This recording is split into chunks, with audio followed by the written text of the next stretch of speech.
The re-exam notice just landed on your kitchen table, and suddenly that cold dread settles in, the fear that everything you fought for, everything you earned, could be stripped away because of a single C&P examiner having a bad day or missing a critical piece of information. This is the reality for thousands of veterans every year. The VA disability re-exam season is upon us, and if you are not prepared, if you walk into that appointment relying solely on the VA's ability to track down your history, you are setting yourself up for failure, or worse, a devastating reduction in your compensation. We are not going to let that happen. Preparation is your armor, and today we are securing the 12 non-negotiable documents that form your defense shield. These are not just papers. These are the proof points, the objective evidence, and the narrative threads that force the VA to recognize the truth of your ongoing condition and ensure your rating remains exactly where it should be, or even moves higher. Forget the general advice. We are diving deep into the specific evidence that raters look for when they are deciding if your condition has improved, and we are starting right now with the single most important piece of paper in your entire VA file.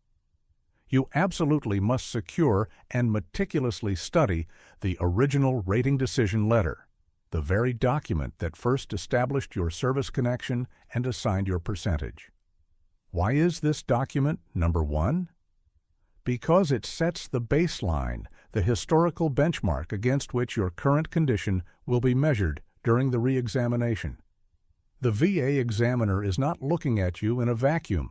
They are explicitly comparing your current functional limitations to the functional limitations described at the time of your initial grant.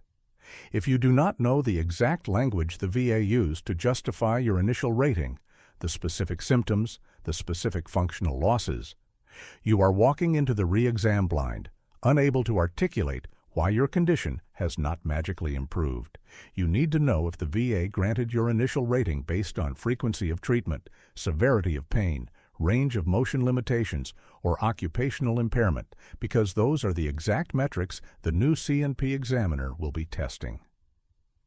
If your initial grant for a knee condition mentioned the inability to flex beyond 90 degrees due to pain, and you walk into the re-exam without that knowledge, the examiner might record a 100-degree flex and check the box that says improvement, even if the pain level is identical. The decision letter contains the gold standard evidence of what the VA previously accepted as true. It often includes summaries of the medical evidence they reviewed, which is crucial because it tells you exactly what they already have, and more importantly, what critical information they might have missed the first time around. We are looking for the exact diagnostic code they assigned, the effective date of the rating, and the precise rationale for the percentage. This rationale is your roadmap. If the rationale says the rating was based on frequent hospitalizations, you must ensure your current evidence package includes documentation of continued hospitalizations or equivalent severe outpatient care. If it was based on inability to maintain substantially gainful employment, then your evidence must confirm that inability persists. Do not rely on memory. The VA decision letter is an official government document, and its specific phrasing carries immense weight. You need to print it, highlight the key phrases, and internalize them so that when the examiner asks, "How is your condition today?" your answer directly addresses the criteria that put you in your current percentage bracket. Securing this letter is often straightforward. It resides within your e-benefits or VA Gov portal, usually in the correspondence section. But make no mistake, simply having access is not enough. Deep analysis is required to ensure you understand the legal and medical framework of your existing compensation. This document is your shield against reduction because it forces the VA to prove that the criteria they previously accepted as true are no longer met. Without it, you are arguing against a ghost, unable to pinpoint the exact evidence that must be refuted or confirmed. The failure to review this initial decision letter is perhaps the single greatest mistake veterans make when facing a re-examination leading to unnecessary stress and often unwarranted rating reductions simply because the veteran failed to articulate the persistence of the original limiting factors. It is the historical anchor of your entire claim. The second document, equally foundational, is your complete and organized Service Treatment Records, STRs. Yes, the VA is supposed to have these, but relying on the VA's internal systems during a re-exam is a gamble you cannot afford to take. STRs are the original story, the narrative of injury, the immediate complaints, and the initial diagnoses that established the service connection years ago. During a re-exam, the rater is scrutinizing the continuity of symptoms. They want to see that the current disability is clearly traceable back to the event or diagnosis documented in service. If your re-exam is for a chronic back condition, the STRs must show those initial complaints of back pain, even if they were dismissed as muscle strain at the time. You need to have the digital and physical copies ready, not just trusting that the VA's internal search engine will pull up the relevant entries. We are looking for specific entries, sick call visits, physical therapy notes, medication prescriptions issued while you were active duty, and any separation physical findings. Crucially, the STRs serve as a point of comparison. If your current C&P examiner notes a specific limitation, they will often cross-reference that against your separation physical. If the separation physical indicated full range of motion and your current exam shows significant limitation, the STRs provide the crucial context that establishes the starting point for the deterioration. Organize these records chronologically and, if possible, use digital tools to highlight key phrases like complaint of, diagnosis of, or treatment for. If your service records are incomplete, you need to document the steps you took to retrieve them, demonstrating due diligence. This includes requests made through the National Archives, NARA, or the Department of Defense. The sheer volume of STRs can be overwhelming, but for a re-exam, you are focusing your search on the entries directly related to the service-connected condition being reviewed. Pull out those specific pages, the initial injury report, the first few follow-up appointments, and the final physical, and have them readily accessible. Do not hand the examiner 1,000 pages. Hand them the 5 pages that tell the critical story of the injury's origin. The STRs are the irrefutable evidence that the disability originated in service, and securing them ensures that the re-examination focuses solely on the current severity, not on questioning the validity of the service connection itself. If the VA attempts to reduce your rating, they must prove that your current condition is an improvement over the baseline and that the original condition is no longer present or severe. The STRs confirm the original condition's existence, making the reduction argument significantly harder for the VA to sustain. This meticulous preparation of your historical records prevents the VA from exploiting gaps in their own system, ensuring that the foundation of your claim remains solid and unshakable throughout the reevaluation process. Moving to the present day, the third essential document is your complete set of current private medical records, PMRs. If you are relying on VA healthcare exclusively, you still need to pull these records, but if you see civilian doctors, this document set is your current lifeline.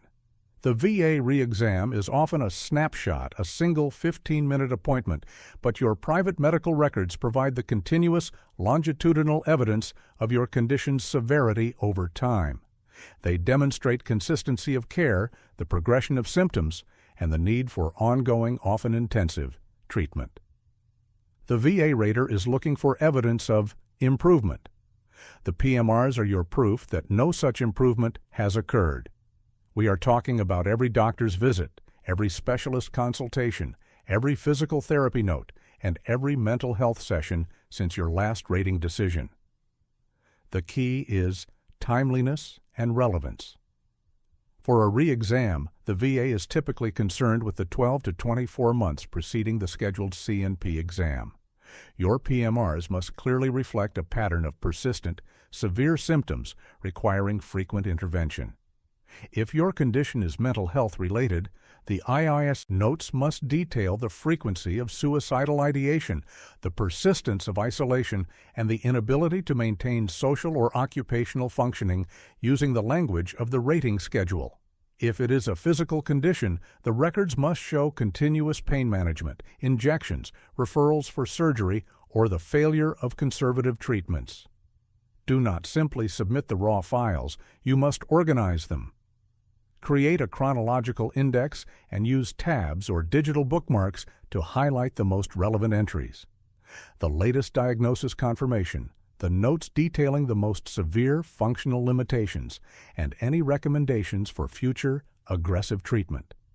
If your doctor has noted that your condition is static or unlikely to improve, that is gold. If they note that you require daily assistance or that your pain prevents sleep, that is the language the VA needs to see.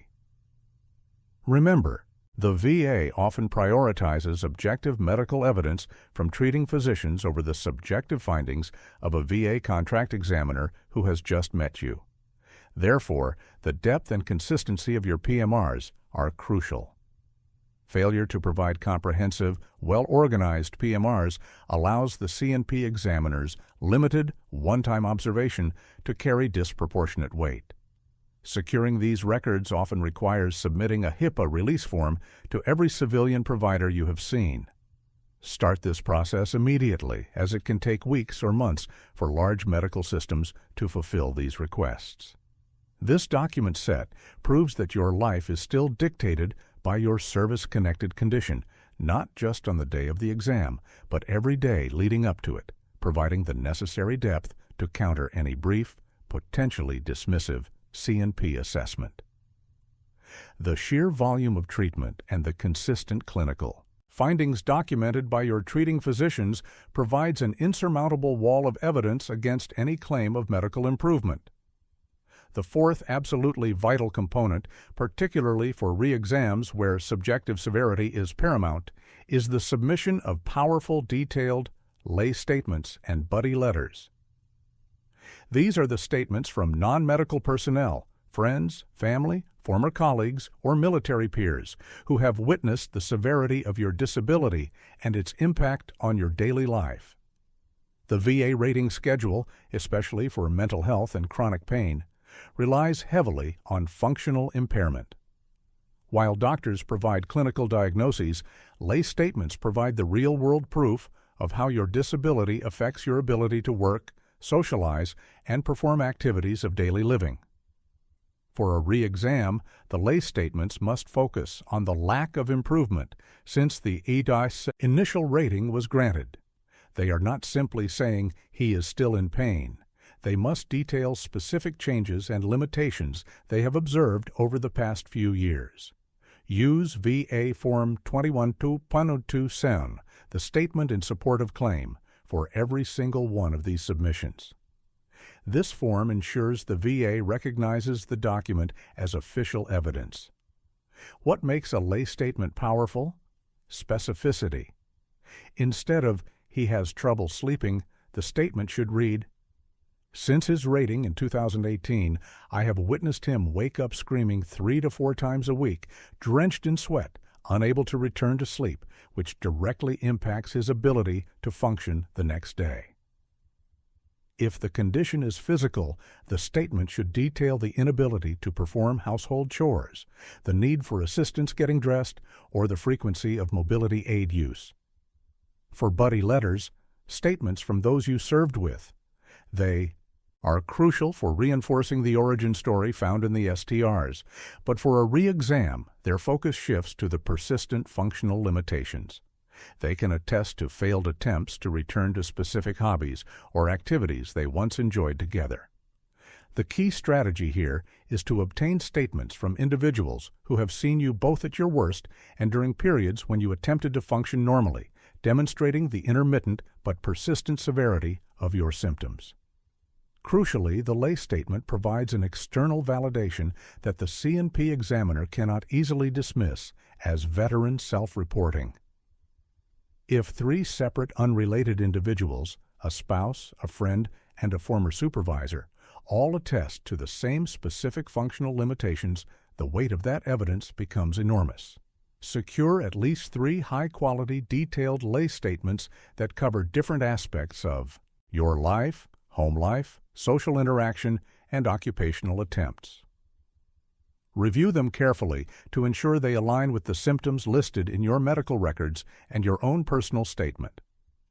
These narratives are the human element that prevents your re-exam from becoming a purely clinical cold assessment, ensuring the VA understands the true, persistent cost of your service-connected conditions. Next, we address a document often associated with initial claims but critically important during a complex re-exam, especially if the VA is questioning the severity or the original diagnosis. The PRECAT, Nexus Letter, or Independent Medical Opinion, IMO. While your condition is already service-connected, a re-exam can sometimes involve the VA questioning the current diagnosis or the etiology, the cause, if the condition has changed significantly, or if the initial diagnosis was vague. Furthermore, an IMO can be crucial if you are appealing a proposed reduction or trying to establish a higher rating based on secondary conditions that have developed since the initial decision. A well-written IMO from a qualified private medical professional can preemptively refute any negative findings from a VA contract examiner. The IMO must specifically address the criteria for the rating schedule, and crucially for a re-exam, it must state that the veteran's condition is at least as severe as it was at the time of the previous rating, or that it has worsened. It should explicitly state that the condition is static or not likely to improve, directly challenging the VA's premise for scheduling a re-exam in the first place. This letter is not cheap, and it requires careful selection of a physician who understands the VA claims process. The physician must review your STRs, your previous rating decision, and your current PMRs. They must articulate the medical rationale using clear scientific language, explaining why your current symptoms meet or exceed the criteria for your current rating percentage. For example, if your re-exam is for PTSD, the IMO should discuss the persistence of the specific stressors and how the current symptoms still meet the criteria for the 70% or 100% rating, referencing the specific language of the Diagnostic and Statistical Manual of Mental Disorders, DSM-5, and the VA Schedule for Rating Disabilities, 38 CFR. The power of the IMO lies in its ability to counter the VA's internal medical opinion with a high-quality, external, objective medical assessment. If the VA examiner provides a limited or negative opinion, the IMO serves as a direct, evidence-based rebuttal. Securing this document is a proactive measure, a form of insurance against an unfavorable C&P exam outcome. If you have any doubt about the severity or static nature of your condition, investing in a robust, clear IMO is one of the most powerful steps you can take to solidify your defense against a rating reduction during re-examination season. It elevates your medical evidence from simple treatment notes to a structured, persuasive medical argument tailored specifically to the VA's legal requirements. Document number 6 focuses on undeniable, objective evidence. Diagnostic test results. Chopped. We are talking about the hard data, the X-rays, MRIs, CT scans, sleep studies, laboratory results, pulmonary function tests, and nerve conduction studies. These results provide objective proof of the underlying pathology that cannot be dismissed as subjective pain or symptom reporting. For a re-exam, you need to compare the old diagnostic results with the new ones. This comparison is the key to proving progression or stasis. If your initial MRI showed mild degenerative changes and your most recent MRI shows moderate to severe spinal stenosis, that is irrefutable evidence of worsening condition. The rater cannot argue with objective radiological findings. You must secure the actual reports, not just the doctor's summary notes. The language used by the radiologist or lab technician is often highly technical and directly relates to the VA rating criteria. For example, for musculoskeletal conditions, the VA rates based on limitation of motion, but radiological evidence of joint space narrowing or severe arthritis provides the objective confirmation that the limitation is permanent and structural. For conditions like diabetes, recent A1C levels, kidney function tests, and neuropathy studies are essential to show the continued severity and systemic impact of the disease. If your condition is service-connected migraines, you need recent neurological consults and, if possible, documentation of any recent EEGs or specialized imaging that rules out other causes, reinforcing the severity of the primary condition. Organize these tests chronologically, specifically highlighting the key findings that relate to the criteria in the VA rating schedule. If a test result shows a specific measurement, like a range of motion measurement taken by a physical therapist that is lower than the one taken during the previous rating, that is the data point the VA needs to see. Do not rely on the C&P examiner ordering new tests unless absolutely necessary. Bring the results with you. Having the objective diagnostic results ready ensures that your re-exam is grounded in scientific data, not just the subjective impressions formed during a brief physical examination. These tests are the concrete proof that your body has not miraculously healed, providing a powerful counterpoint to any suggestion of medical improvement. The seventh critical document is your comprehensive medication list and pharmacy records. This is often overlooked, but it serves as powerful corroborating evidence of the severity and persistence of your condition. A veteran who is being treated with a complex regimen of high-dose, heavy-duty medications for years is not a veteran whose condition has improved. The medication list tells the story of your ongoing struggle. You need a detailed current list that includes the drug name, the dosage, the frequency, and the prescribing physician. More importantly, you need the pharmacy records showing the refill history. Consistent refills over a period of years prove that you are actively managing a chronic condition that requires continuous pharmacological intervention. For conditions like severe chronic pain, the type of pain management medication, opioids, nerve blockers, specialized injections, is often a direct indicator of the condition's severity. For mental health, the use of multiple psychotropic medications, polypharmacy, often indicates a severe, treatment-resistant disorder. When the rater reviews your file, they are looking for objective indicators of severity. A long list of medications, particularly those with significant side effects, provides that indicator.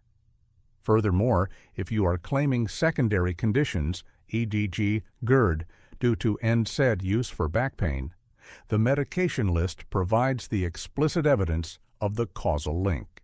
Secure these records from both the VA pharmacy, easily accessible through My Health Vet, and any civilian pharmacies you use.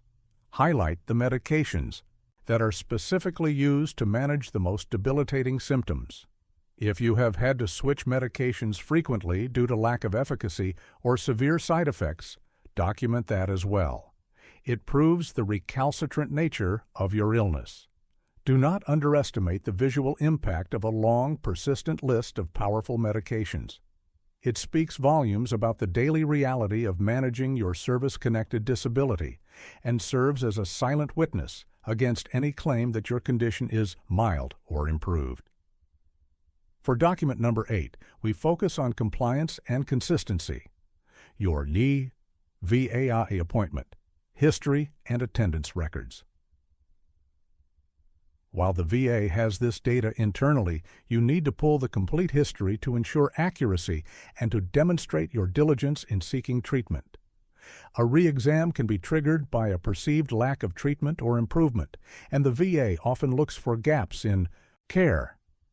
Your attendance record proves that you are actively seeking treatment and managing your chronic condition, refuting any suggestion that the condition is no longer bothersome enough to require medical attention. Pull the detailed history from your My Health Vet portal, focusing on the frequency of appointments, the type of provider, specialist versus primary care, and any documentation of missed appointments. If you missed appointments, you must have a clear documented explanation, and that explanation should relate directly to your service-connected condition, ED/URG, missed due to severe panic attack and inability to leave the house, or missed due to flare-up requiring bed rest. The frequency of specialist visits is particularly important. If you are seeing a cardiologist monthly for a heart condition, that indicates a severity level that a simple annual checkup does not.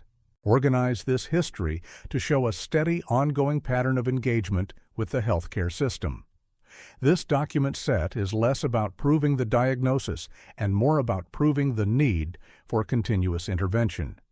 It shows the rater that your condition is an active, ongoing problem that demands consistent medical attention, which directly counters the notion that the condition has stabilized to the point where a reduction is warranted. Ensure the dates align with the period since your last rating decision, providing a clear trajectory of continuous, necessary medical management. Document number 9 is absolutely critical if you are rated 70% or higher, or if you are currently receiving or seeking total disability individual unemployability, TDIU. Current employment and income records coupled with detailed work history. The VA rating schedule, particularly for higher ratings, is inherently tied to occupational impairment. If the VA is re-examining your high percentage rating, they are specifically looking for evidence that you are now capable of maintaining substantially gainful employment. Your documentation must preemptively refute this.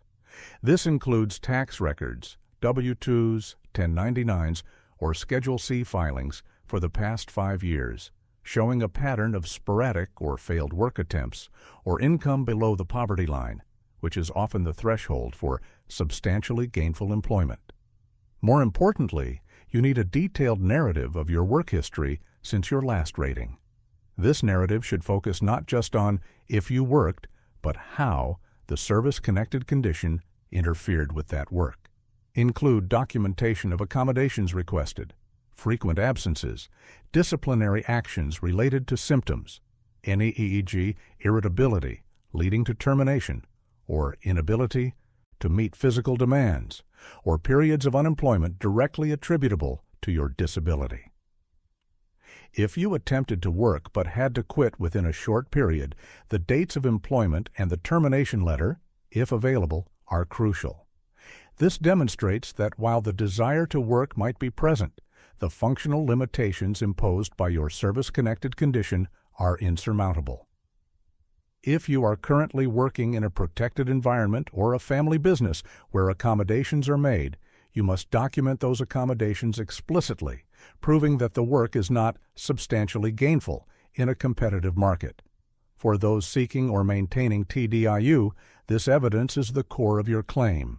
You must show that the combined functional limitations of your service-connected conditions prevent you from holding a job that meets the federal minimum wage standard.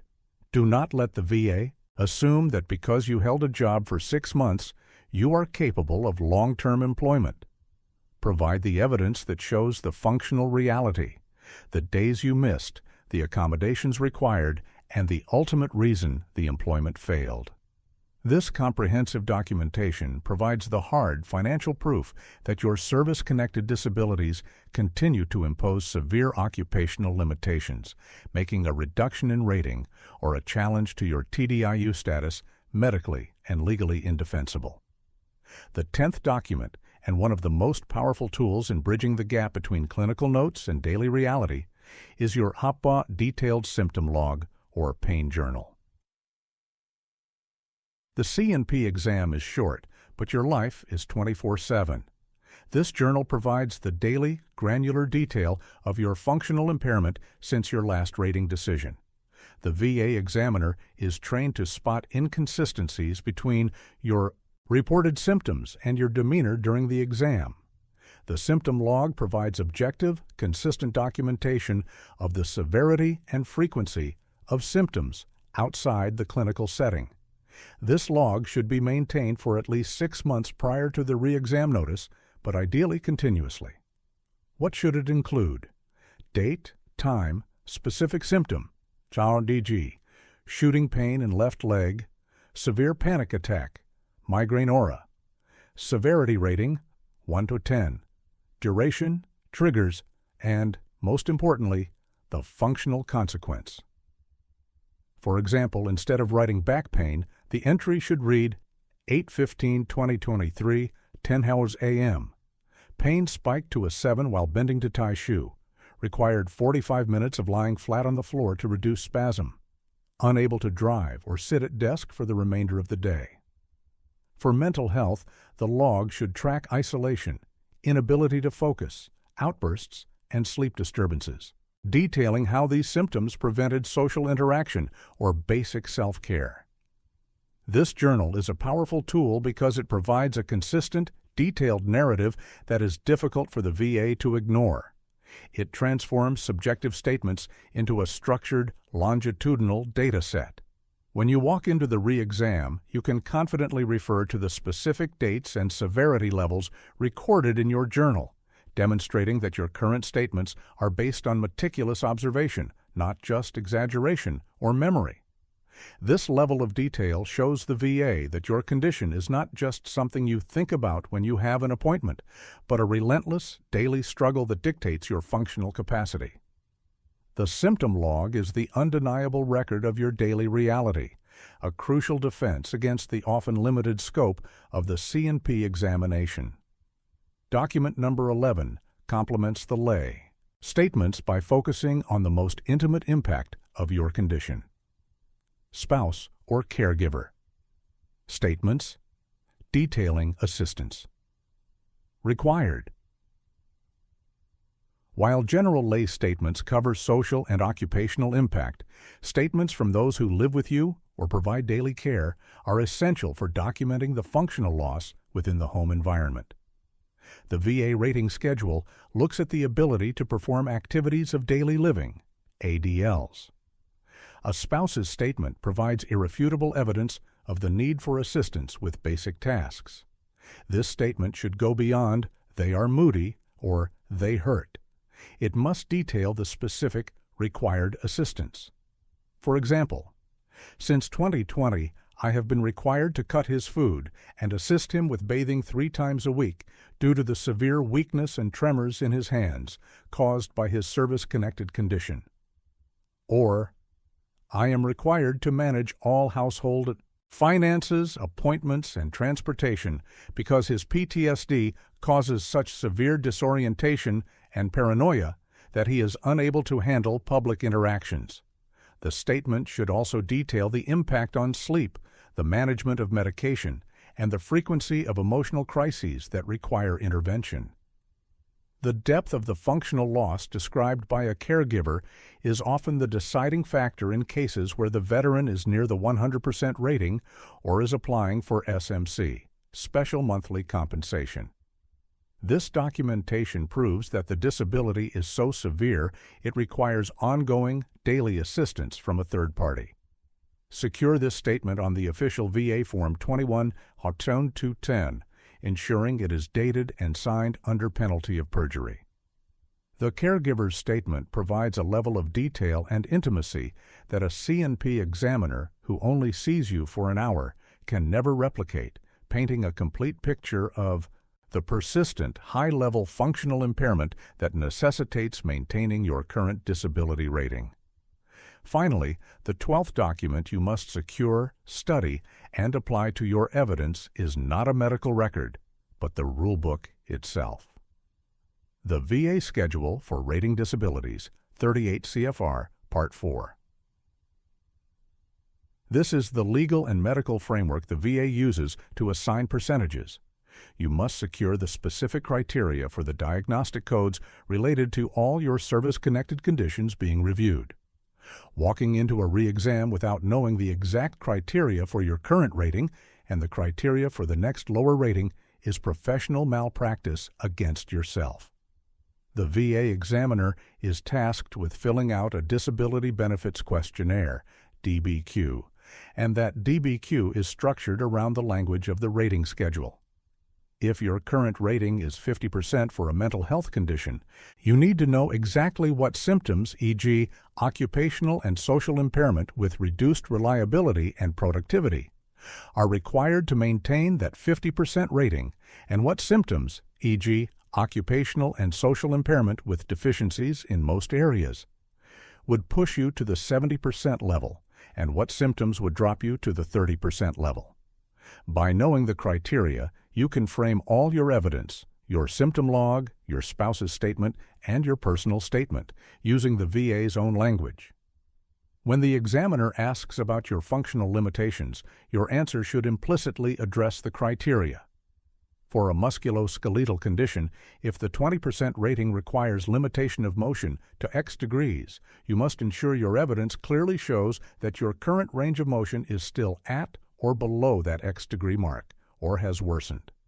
This strategic knowledge allows you to control the "Aujust" narrative.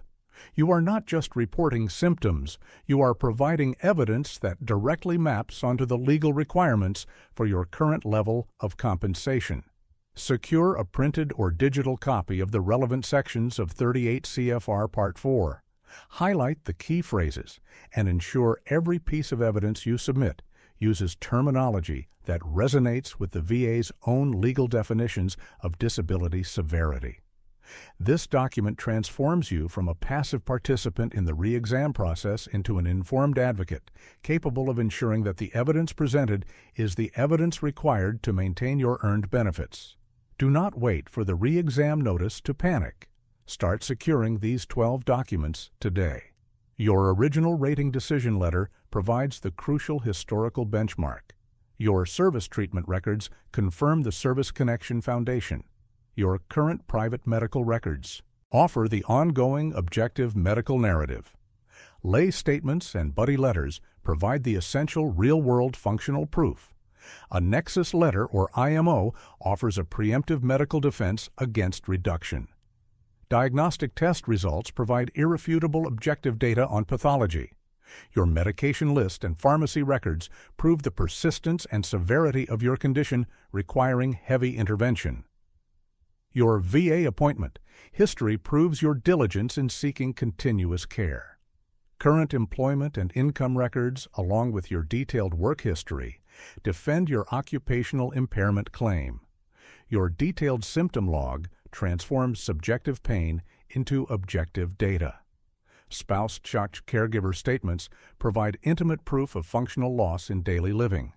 And finally, the VA schedule for rating disabilities gives you the rulebook to frame every piece of evidence correctly. These documents are your defense. Organize them, study them, and submit them well in advance of your CNP exam. The VA is looking for medical improvement. Your job is to provide an overwhelming, organized mountain of evidence proving that the cost of your service is still a heavy, daily burden. Do the work now, secure your benefits, and walk into that exam prepared not just to survive, but to prevail. Remember this: the VA does not grant benefits. You earn them, and these documents ensure you keep what you have rightfully earned.